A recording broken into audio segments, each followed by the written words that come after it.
los sabios, la distribución de sus tiempos y los conocimientos de plantas y animales y otras cosas naturales y antiguallas de grande antigüedad. Pareció a un dominico, Fray Diego de Landa, que todo aquello debía ser hechizos, y arte mágica y diabólica, y porfió que se había de quemar, y quemaronse aquellos libros, lo cual sintieron después no solo los indios, sino los españoles curiosos que deseaban saber acerca de aquella tierra. Y termino estos testimonios citando ahora a Fray Juan de Torquemada en su Monarquía Indiana. Era un franciscano que escribió una gran crónica de crónicas. La publicamos en el Instituto de Investigaciones Históricas. De vez en cuando permítanme un comercial, ¿eh? Ahora ya está, como dicen, online. Así que lo pueden ver online. A mí me choca la palabrita, pero bueno. Dice, los indios antiguos escondieron esos papeles porque no se los quemasen los españoles. Cuando les entraron en la ciudad y tierras, se quedaron perdidos los libros, por suerte, por muerte de los que lo escondieron, o porque los religiosos y el obispo primero, don Juan de Zumárraga, se los quemaron, con otros muchos de mucha importancia para saber cosas antiguas de esta tierra.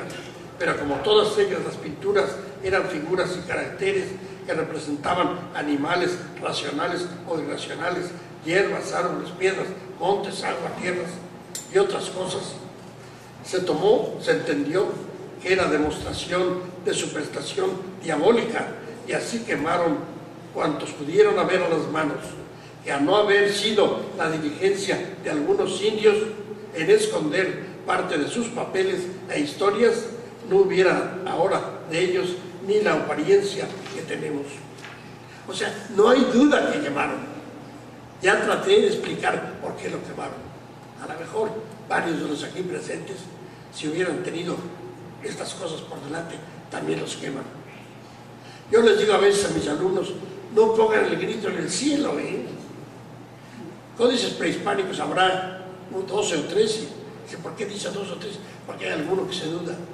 Pero códices hechos en la colonia, más de 500. Yo les pregunto, ¿ya los estudiaron todos? ¿Ya los conocemos todos?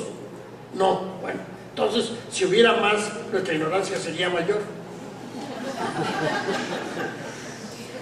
México a través de los siglos es una historia de 5 grandes tomos que coordinó Vigil con Rivapalacio, Vicente Rivapalacio. Vigil fue director antecesor de Lupita Curiel en la dirección de esta Biblioteca Nacional. Dice, cuando habla de la quema, dice Rivapalacio, muy sensato, para mí era muy inteligente. Dice, el señor García y Casbalceta defiende a Zumárraga. Dice, bueno, Zumárraga, la verdad es que eran feos los códices, y luego además no quemó muchos. Dice entonces, pobre defensa la del señor Casbalceta. García y Casbalceta es una figura muy venerable, publicó la magna bibliografía mexicana del siglo XVI y otras muchas cosas, pero era una persona muy así ferviente cristiana que tenía que salvar al obispo y al otro.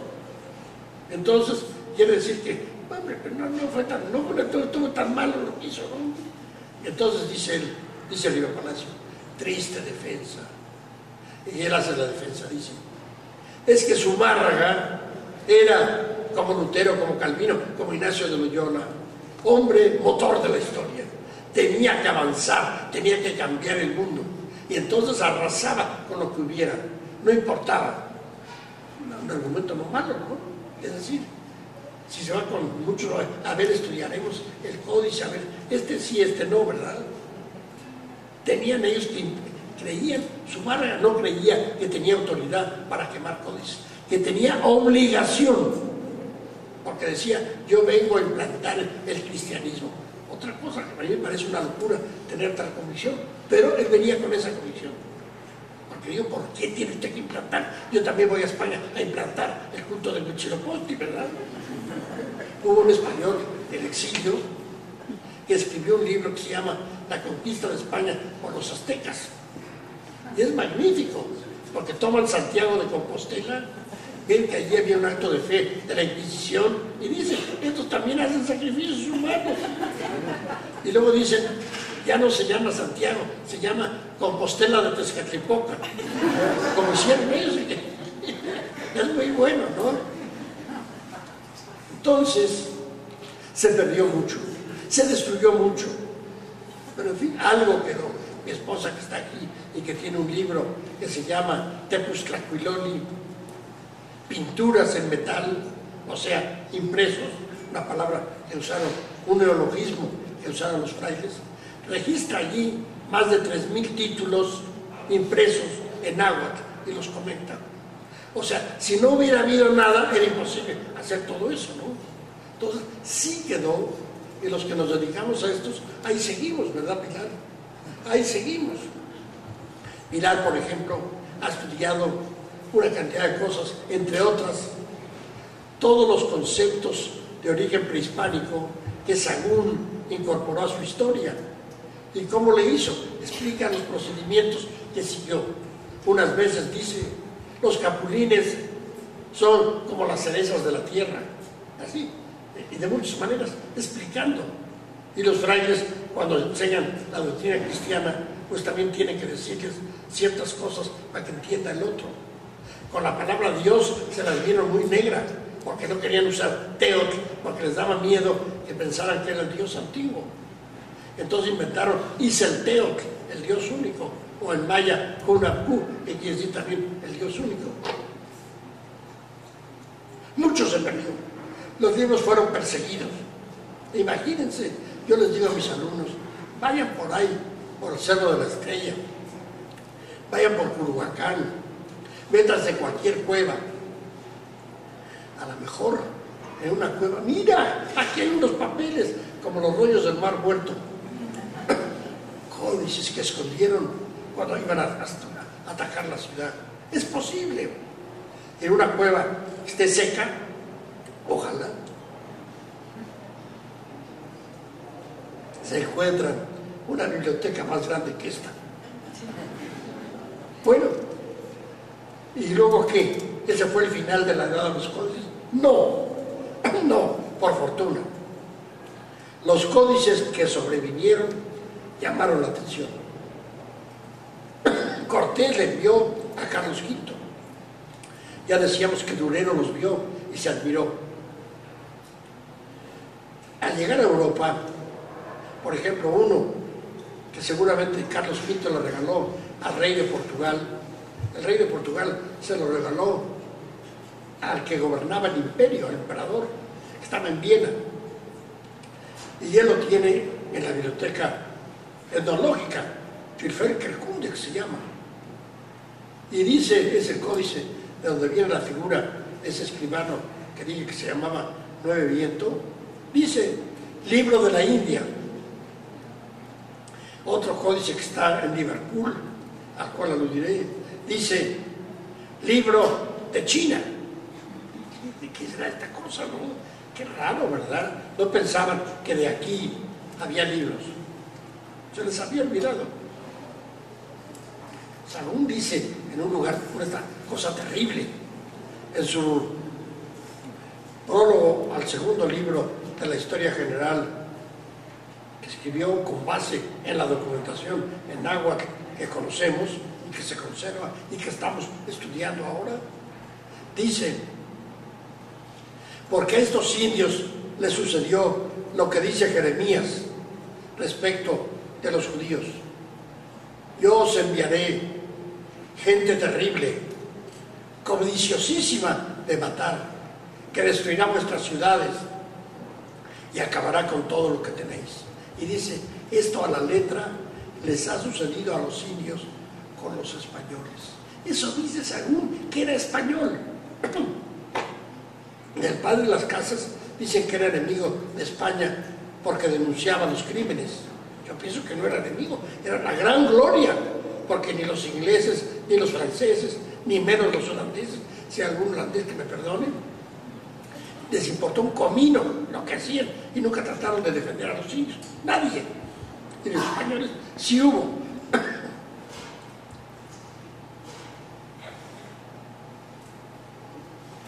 Pero que Sahagún condenara así, pues ahí está. Eso se nos ha pasado porque leemos a prisa. Yo no había visto que nadie... Sahagún denuncia a la conquista.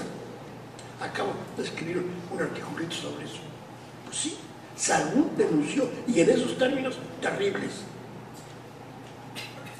Bueno, ¿cuándo comenzaron los códices a ser revalorados?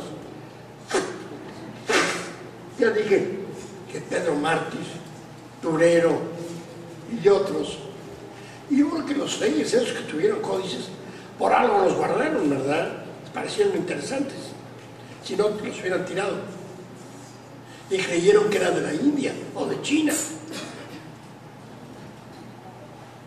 ¿Cuándo empiezan ya modernamente? Humboldt, cuando vino a México, Humboldt, que todo lo sabía, a mí me choca por eso un poco, todo lo sabía, y ya le encontré yo más de uno o dos errores, me froto las manos, se equivocó de autor creyendo que era el otro. También Homero se equivocaba a veces. Eso dice Horacio, bonus etiam dormita Homerus. También el bueno de Homero a veces se duerme. Bueno, pues Humboldt vino aquí a México, lo llevaron a los sótanos del Palacio Virreinal, Palacio Nacional ahora, y hay tirados códices, ¡ay, qué barbaridad! Digo, de la colección de Boturini, unos que no se llevó todavía. Entonces le decía a algunos, todavía aquí está monedita, me das uno de esos papeles viejos. Y por eso en Berlín hay algunos restos, por ejemplo, del códice de Huamantla. Pues le interesaron mucho. Y una obra que se llama Vistas de las Cordilleras dedica más de un capítulo a los códices mexicanos con grande admiración. Humboldt decía que los indios de aquí eran pueblos semibárbaros, menos mal que no eran bárbaros, ¿verdad? Nada más semi. Es decir, la apreciación de las culturas indígenas ha variado mucho, desde ser unos idólatras sodométicos, asquerosos, caníbales, hasta ser admirables. Yo digo, hoy pienso, y estoy dispuesto a probarlo, la cultura mesoamericana es una de las poquísimas culturas originarias, civilizaciones originarias que ha creado la humanidad. Entiendo por civilización originaria la que no recibió la inspiración de otra, sino que ella entró. De ser aldeas, de ser pueblos chicos, empiezan a construir ciudades con organización social, política, religiosa, económica complejas, con palacios, con templos, con arte extraordinario, con bibliotecas, con libros. Todo eso existía aquí, todo eso. Vayan a Teotihuacán, vayan a Palenque, vayan a Monte Albán, vayan a todas las ciudades mayas.